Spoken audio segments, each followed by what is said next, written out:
د سړی پلار چې مړ شي یا رور مړ شي یا زوی مړ شي، تاسو ته پته ده چې زمونږ په دې ملک کې هغه سن، تاریخ، هغه وخت دا د خلکو ځان سره لیکلی وي چې زما پلار فلانی سن کې فلانی تاریخ باندې په فلانی وخت باندې وفات شوی.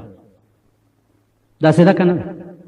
اوس آدم علیه السلام دا خو یو ډېر لوی عظیم انسان او د هغه د عظمت او د لویوالي به زه درته څه ووایم. بیا هغه سره چې کوم کارونه شوي دي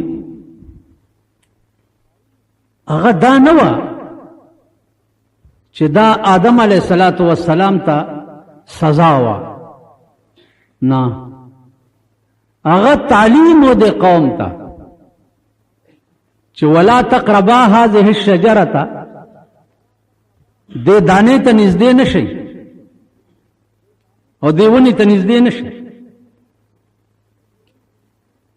نو دا تعلیم چې که نږدې شوئ نو تاسو سره به هم داسې چل کېږي لکه چې دوی سره وشو.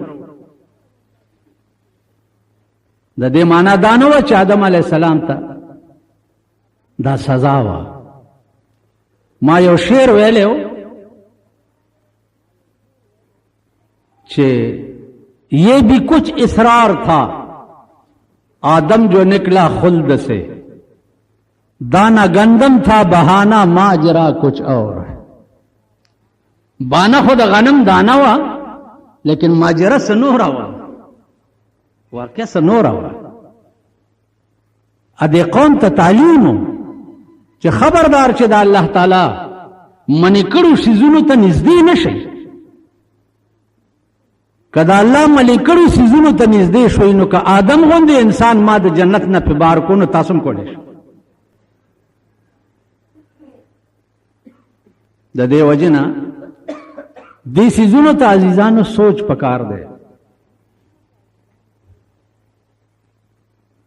نو ما ته یو سړی ابل ورځ راغی چې جی مونږ خو خپل استاد نه پوښتنه کړې ده، هغه وایي چې دا چېرته کتابونو کې نشته. نو ما ورته وایي چې خبره دا ده چې یو مولانا صاحب راغلی و د پنجاب نه دلته پېښور کې تقریر کولو جلسه کې. نو هغه وایي چې میں ایک ایسی بات آپ کو بتاؤں جو کتابوں میں نہیں ہے،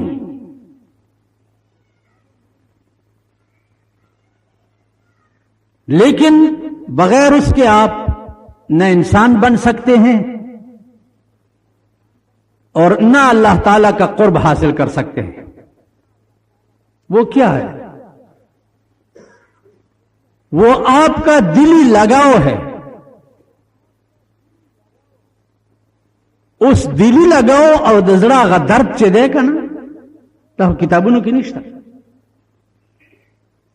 لیکن چې د چا دلی لگاؤ او درد دل نه و هغه ته قرب نه حاصلېږي. اوس دلی لگاؤ او قرب چې دی دا عزیزانو د چغو شی نه دی، د شور شی نه دی. مونږ په داسې بدقسمته ملک کې پیدا یو چې هر شی په چغو او په شور دی. نه،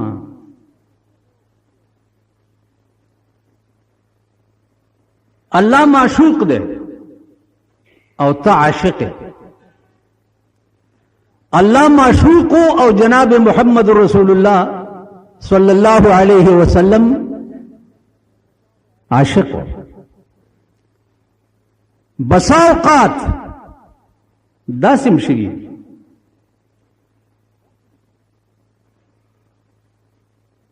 چې د هر پیغمبر یو خاص نامه وه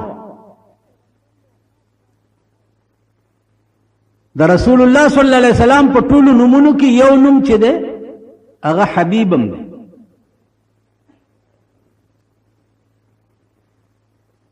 حبیب دا علما حضرات په دې پوهیږي چې حبیب د فعیل وزن دی او فعیل وزن چې کوم دی هغه کله په معنا د اسم فاعل راځي او کله په معنا د اسم مفعول راځي. نو حبیب دلته په معنا د محبوب دی. حبیب معنا محبوب. نو الله پاک عاشق دی او رسول الله صلی الله علیه وسلم څه شه دی؟ معشوق دی. کله داسې مشي تاسو خیال راغی. اوس د عاشق او د معشوق په منځ کې چې کوم راز وي او کوم درد وي په زړه کې هغه داسې شی دی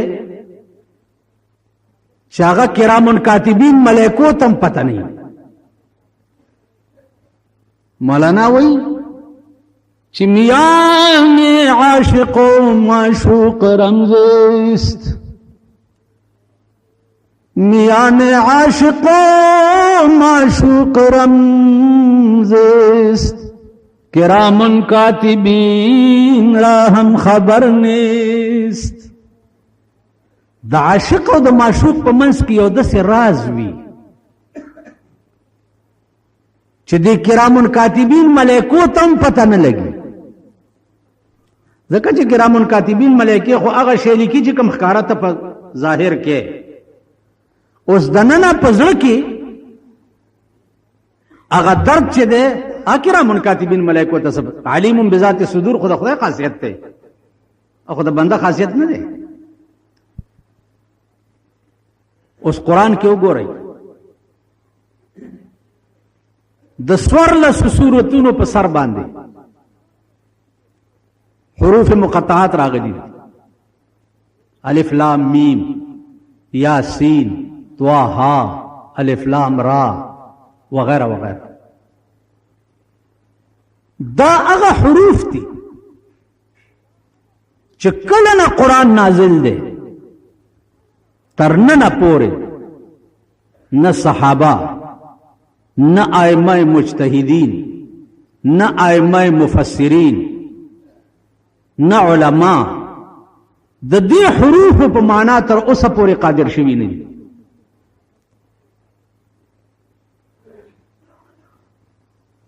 چا پکې خیالونه ډېر زغلولي دي لیکن کما حقو ته دې مراد چې دی هغه څه شی دی؟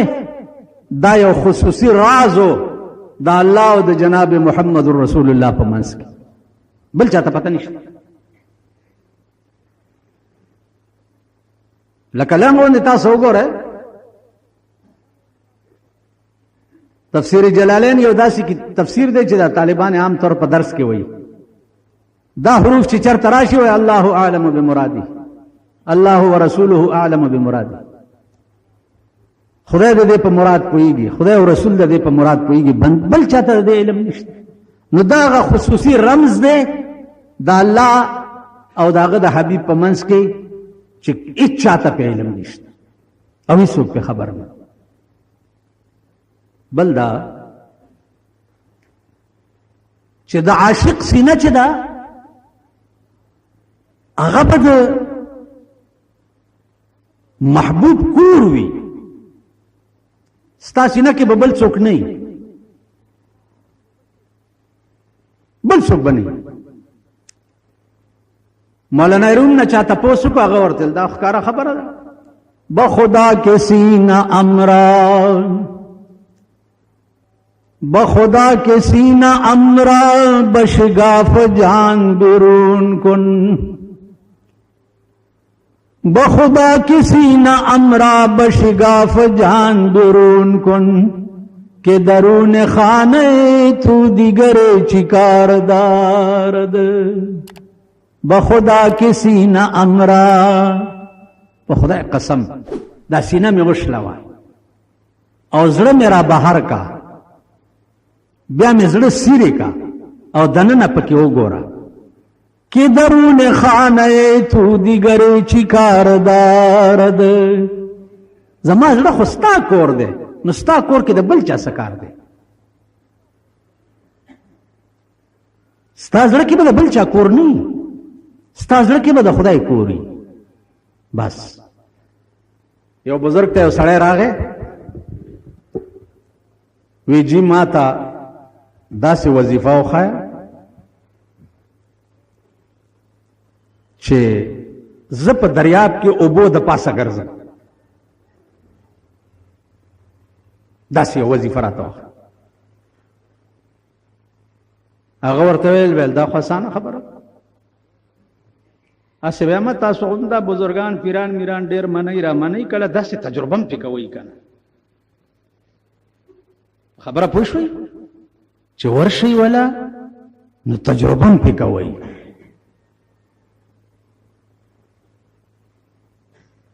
اولیاء او بزرګانو سره ما ډېر کتلي، تجربې مې پې کړي دي. په خدای قسم داسې لکه دا تلی چې دی اوس هسې، اوس کوم ځای دی؟ اوس خو که تاسو خیال وکئ په دې پاکستان شریف کې د هر چا خپله خپله دکانداري وي، د هر چا.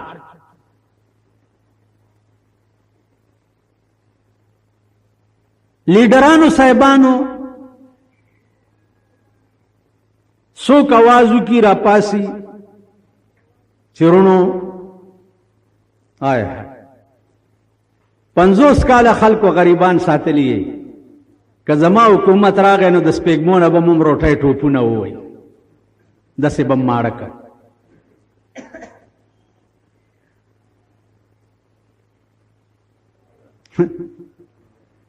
اسې ځان ستړی کوم، په ایمان درته یم زما اوس زړه کې زور هم پاتې نه دی.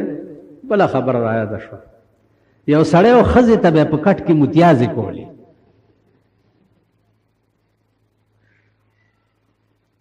نو ښځه ورته وایي چې بیړه دې غرقه شه، نو زه به هره ورځ دا ستا توشکونه وینځمه. ویلې ښځې څه وکړم؟ شیطان په خوب کې راشي راته وایي چې په لوړه ناست دی متیازې را پرېږده.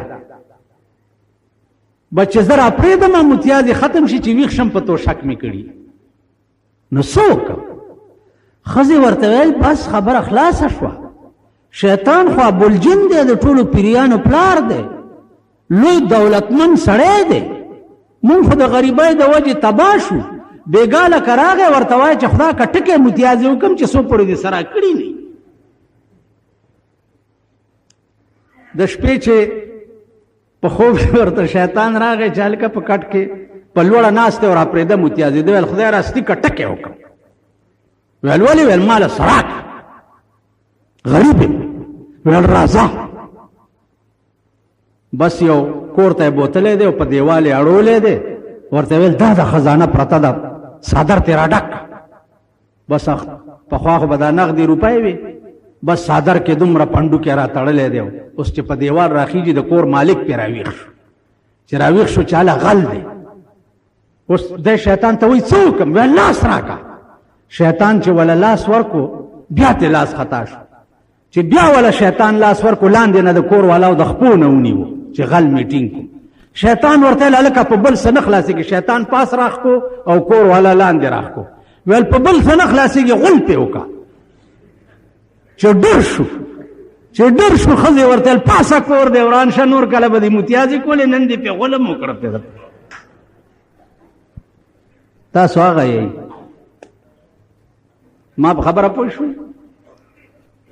دغسې څه شی په خوب کې وګورئ نو سهار له چې دی د جبرائیل علیه السلام په تمه یئ چې بېګا مې خوب لیدلی دی چې دا جبرائیل به کله راځي. دې وجې نه عزیزانو لږ سوچ وکړئ، ټرای پرې وکړه. بزرگ ته وایي چې ما ته داسې شی وښایه چې زه د دریاب د پاسه ګرځم. هغه ویل بچیا دا خو اسانه خبره، ورشه دریاب ته ورشه او چې غاړې ته ورورسې نو غږ مه کوه او مه د بل چا نوم اله، خو چې ور ټوپ کې دریاب ته نو زما نامه واله، بس اوبو د پاسه به ګرځي. به دی ورغلی دی، د پیر حکم و چې ورغلی دی چې غاړې ته ورسېدلی ور ټوپ کړي، چې ټوپ کړي دي چې اوبو نیولی دی، څه وخت کې د پیر نامه تېره شوه، یا الله یا الله یا الله یا الله، خو چې یا الله یې کړي دي اوبو ورته ځمکه شوې ده او دی د اوبو د پاسه ګرځي. ښه ګرځېدلی دی. پیر صاحب ته بیا راغی، څنګه چلو شو هلکه؟ وی جي یو غلطي رانه وشوه. وی څه؟ وی تا راته وی چې په دریاب کې ټوپ کې نو زما نامه واله، او زه چې اوبو ګیر کړم نو ته رانه هیر شوې او الله ته مې چغې کړې. وی چې الله ته دې چغې کړې دغه وخت کې ستا په زړه کې بل څوک و؟ ویل نه. ویل زه دې پړه کې ومه؟ ویل نه. ویل ښځه دې پړه کې وه؟ ویل نه. ویل بچي دې پړه کې و؟ ویل نه. وروڼه دې پړه کې و؟ ویل نه. څوک دې پړه کې و؟ بغیر د الله نه مې دغه وخت کې بله بروسه نه وه چې ما به بل څوک بچ کړي. نو به راته تخت شو، زه پې وګرځېدم. ویل بچی او بو د پاسه همغه څوک ګرځېدی شي چې د زړه نه ښځه بال بچ پیر ملا وغیره هر څه وځي او خدای په زړه کې راشي په بو د پاسه ګرځي.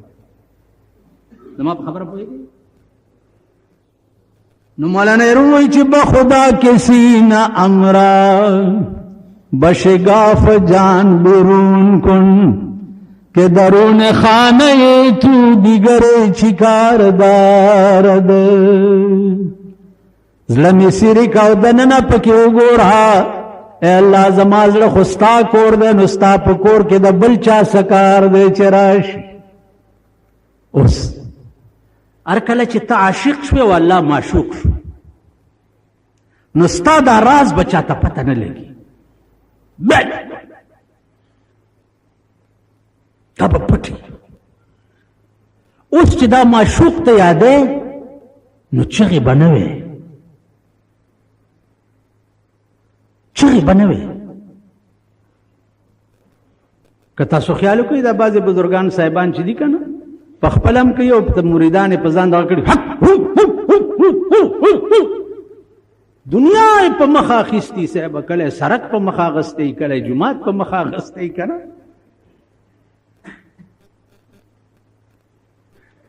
عاشق دیتا نہ ہوئی وہی جنوں کا عشق ہے صادق وہ کب فریاد کرتے ہیں، لبوں پہ مہر خاموشی دلوں میں یاد کرتے ہیں. اس دا زما د کور خبره نه ده، دا د قرآن خبره ده، دا د خدای خبره ده. خدای چې د خپلو یادولو قصه چاته کوي نو څه ورته وایي؟ کافها یا عین صاد ذکر رحمت ربک عبده زکریا. گورا اذ نادى ربه نداء خفيا. د ذکریا علیہ السلام قصه واوره محبوبه، هغه څه چل کړو؟ اذ نادى ربه نداء خفيا. اذ نادى ربه ويتول نداء خفیا. د ذکریا علیہ السلام قصه واوره چې الله ته आवाज وکړو، خو څنګه وکړو؟ خفیا، پټ غوندې، غلې غوندې، هیچا ته پته ونه لګي. څه قال رب اني وهن العظم مني واشتعل الرأس شيبا ولم أكن بدعائك رب شقيا. اے اللہ بڑھا شم، کمزور شم، مڈو کی مزاڑ شو، لیکن اس توتیہ تمہید گدی د دعا دا پارا لیکن ولم اکن بدعائک رب شقیا، اے خدای ما چې کله تا ته څه دعا کړې ده رد کړې دې نه ده بلکې قبوله کړې دې ده. دې نه مخکې دې ډېرې مهربانۍ کړې دي، دې نه مخکې دې ډېرې مهربانۍ کړې. اوس هم دې یو مهربانۍ درخواست کوم خو چې رد یې نه کې قبول یې کړه. څه وی؟ وإني خفت الموالي من ورائي وكانت امرأتي عاقرا فهب لي من لدنك وليا يرثني ويرث من آل يعقوب. اے اللہ زد ځان نرستو یریګما چې ما نرستو بد دي دین خدمت څوک کوي. وګوره ما نرستو بد دي دین خدمت څوک کوي. نو زما د دین د وارث د پاره یو دعا مې ده چې مال یو بچی راکا. لیکن ښځه مې بوډۍ ده او زه م انتها د ضعف ته رسېدلی یم. نو پاس نه آواز ورته څه راځي؟ آواز ورته کوي چې یا زکریا انا نبشرک بغلام اسمه یحیی لم نجعل له من قبل سمیا. اے زکریا علیہ السلام زیر در کوم، زیر در کو نبشر کا مانا زیر در کوم بغلام اسمه یحیی، په یو زوی باندې چې نامه ما کې خو یحیی نامه به وي. او داسې زوی در کوم چې په دې نامه مې اړو په خپلې خدایي کې بل پیغمبر پیدا کړی نه دی. زکریا علیہ السلام وایي چې یا الله د بوډا او د بوډۍ نه به زوی څنګه پیدا کېږي؟ جبرائیل راغی قال ربک هو علی هین وقد خلقتک من قبل ولم تک شیئا. د بوډا او بوډای نه زوی پیدا کول ما ته آسان دي، دینه مې مخکې ته پیدا کړی ستا نوم او نشان هم چېرته نه و، نو ستا نه زوی پیدا کول ما ته ګران نه دي. نو عزیزانو خبره مې دې پورې اوږده کړه چې اذ نادا ربه نداء خفیا، غلی پټ چې څوک در باندې خبر شو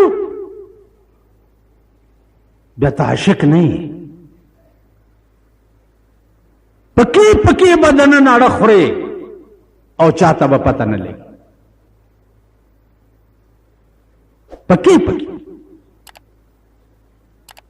نن دنیا کې وګوره، اول خو اکثریت د بې دینو که دین ته راشي بیا په دې غضب اخته، څوک په یو رنګي، څوک په بل رنګي، څوک په بل رنګي، څوک په بل. د عرب ملکونو کې زه ډېر ګرځېدلی یم.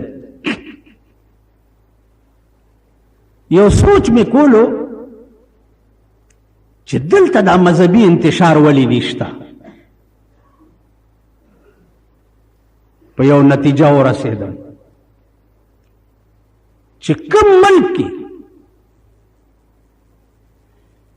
د مولا په سټ باندې داسې لاس ایښوی شوی دی هغه ملک کې مذهبي انتشار نشته. بالکل چې کوم ملک کې دی مولا آزاد پرېښو، زما د په توبو توبه د پاکستان ته ګورئ دا سال پکې جوړ دی. که سوی چې هلکه دا څه کوي کافر کوي دې ورپسې. نو وختي مې چاته وی مال چې داس چل دی چې د دې علاج دا نه دی چې محمد خان صاحب جماعت کې مې یو ځل جمعې مونځ کولو، یو عرب را پاسېدو، چې عرب را پاسېدو نو هغه چا چې تقریر کولو هلته د 10 بجو نه تقریرونه شروع شي په دې جماعت کې. تقریر یې کولو نو هغه عرب ویلې چې یا شیخ فترکني انا اذهب الى مکه وليس معي الزاد والراحله انا اسال من الناس ليس معي شيء. نو تقریر چې کولو نو هغه داس برګیو دا خلک ډېر روب لاندې راوستي، ځکه چې دا کم سړی شور ډېر کوي، خلک وایي چې دکې نو ډېر څه چل دی. دا کم لیډر چې ډېر شور کوي که نه، ته به دا دی کې ورغی. په اخبار کې تاسو خبره به څه پوهېږي.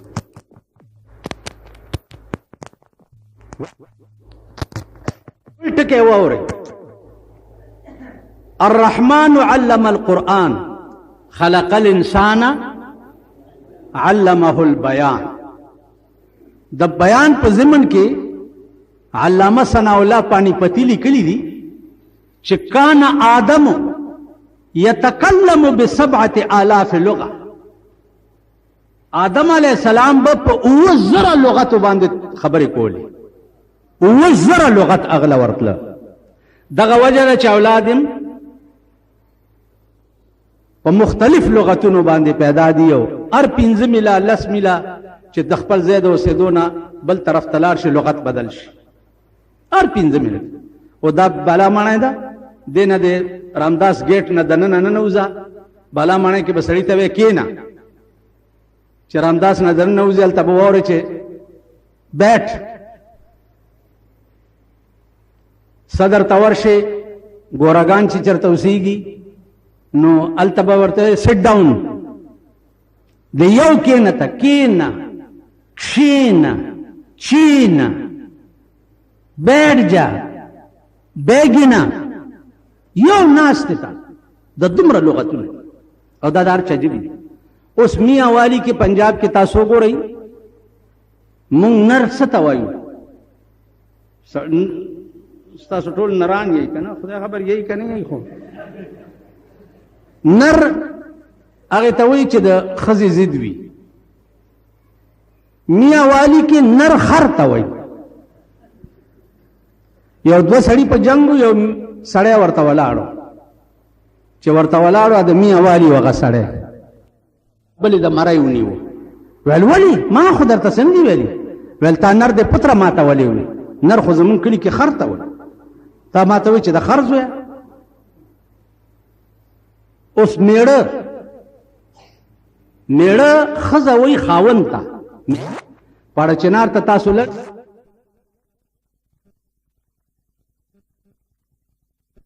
نو وقونا یو طرف ته لاړ شي لغت بدل شي. نو کان آدم یتکلم ب7,000 لغه، په 9,000 لغت باندې هغه به خبرې کولې. نو عزیزانو عرض مې داو چې آدم علیه السلام زمونږ محبوب، زمونږ پلارو، داغه د انلین تاریخ مونږ ته یادول پکار دي. دا نه چې دا کتابونو کې نشته. کتابونه کې داسې شی به وي چې کتابونو کې نه، دا وایي زما په علم کې نشته، کتابونو کې هر شی شته. اوس یو بل ټکي سوال درنه کوم چې آدم علیه السلام مې چېرته تېره جمعه ویلي وه، درته یاد دي؟ ټیک ده. اوس دا ټکی زده کوي چې آدم علیه السلام په جنت کې څو ورځې تېرې کړې. الله چې ورته وی چې اسکن انت وزوجک الجنة فکلا منها رغدا حيث شئتما ولا تقربا هذه الشجرة فتكونا من الظالمین. نو د په جنت کې څو ورځې تېرې کړې. تاسو خیال راغی؟ دا به بلې جمعې پورې بیا خواري کوئ که نه؟ زه به یې درته وایم.